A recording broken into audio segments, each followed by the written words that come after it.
Sa ulo sa mga balita, 3 patay, 6 missing sa pagkatibhag sang porsyon sang minahan sa Semirara Island sa Antique. Nagikan sa ABS-CBN News Center Iloilo, Jennifer Garcia, Flynn Aguilar. Ini ang TV Patrol Panay.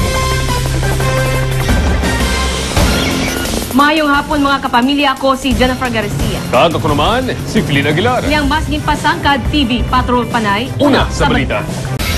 3 ang patay kag 7 missing sa pagkatipag sang porosyon sang minahan sa Semirara Island sa Antique. Si Bea Zaragoza ang magadunong sininga balita live. Bea.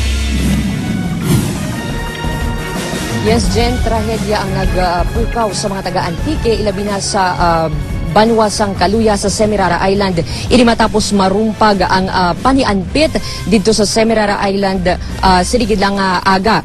3 ang kumpirmado nga patay samtang mang missing kag 3 nakaluwas matapos marumpag ang kapin 70 ka metro sang panianpit sa Semirara Mining and Power Corporation. Inisandig sa datos ng PDRMO kag PNP. Pila sa mga napatay mo sanday Alexander Nodo, Ricardo Panes, Arnold Oma. Missing naman ang musanday Danilo Bayhon, Noel Tenolia, Texon Gayupan, Arian Gatulay, Generoso Talaro kag Bernie Manriquez. Samtang nakaluwas naman sa Brendo Tuarez, Nelson Villamor kag Entemple Mangkado.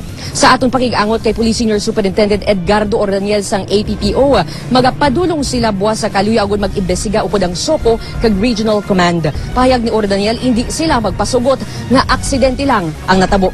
Maluwas sa mga nasamaran na ulamid man sa pagrumpag ang 5 ka dump truck, 1 ka bulldozer kag 1 ka excavator. Suro kay PDRMO Officer Broderick Train, wala pagid sila sang maathag nga impormasyon na ango sa kung paano natabo ang pagkarumpag apang iyagin athag nga wala sang may nag-trigger kapareho sang ulan o kon linog agud marumpag ang duta.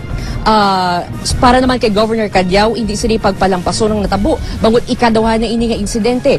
Tuig 2013 sang 5 ang napatay bangod man sa pagrumpag sang minahan. Sa pahayag nga ginbuyan ni Isidro Consunji sang SMPC sa aton team sa Maynila. Suro sa iya, we condole with the families of the victims and assure them of financial support.